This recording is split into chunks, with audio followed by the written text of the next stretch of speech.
जमात सुवम मज़मून माहौल का मुताला। अस्सलामु अलैकुम रहमतुल्लाहि व बरकातुहू। प्यारे बच्चों, पानी की अहमियत तो आप सभी जानते हैं।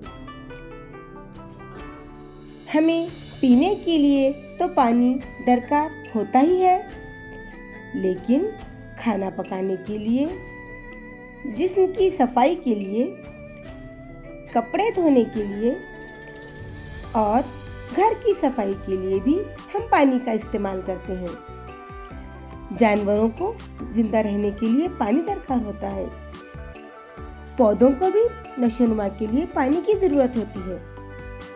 इसके अलावा काश्तकारी यानी खेती बाड़ी और कारखानों के लिए भी पानी बहुत ज़रूरी है। क्या आप जानते हैं ये पानी कहाँ से आता है?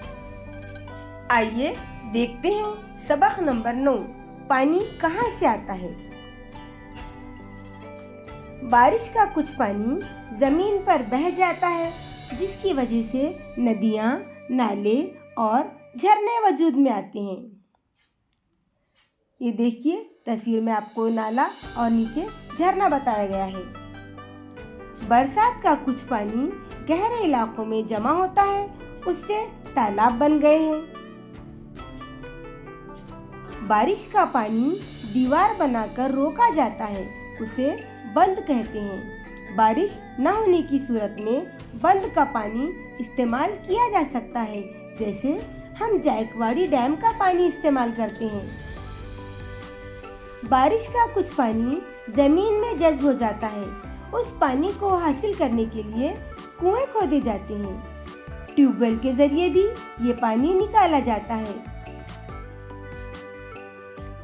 बारिश का पानी जमीन में जज्ब हो जाता है और मिट्टी पत्थरों के दरमियान मौजूद सुराखों से निथर कर जमीन की गहराई में पहुंचता है। जमीन के अंदर भी ये पानी बुलंद हिस्सों से कम बुलंद हिस्सों की जानिब बहता है और कुछ जगहों पर ये पानी जमीन से बाहर निकल आता है। उसे हम चश्मा कहते हैं। ये सामने आपको चश्मे की शक्ल बताई गई है। ये देखिए चश्मा किस तरह पानी निकल रहा है। इसी तरह आबनाए और समंदर से भी हम पानी हासिल करते हैं। प्यारे बच्चों, शक्ल में आपको 2 समंदर नजर आ रहे हैं। ये 2 समंदरों को जोड़ने वाली पानी की जो पतली सी पट्टी है, उसे आबनाए कहते हैं। समंदर से भी हम पानी हासिल करते हैं। प्यारे बच्चों, अब तो आप अच्छी तरह समझ गए होंगे कि पानी के अहम ज़राए कौन से हैं।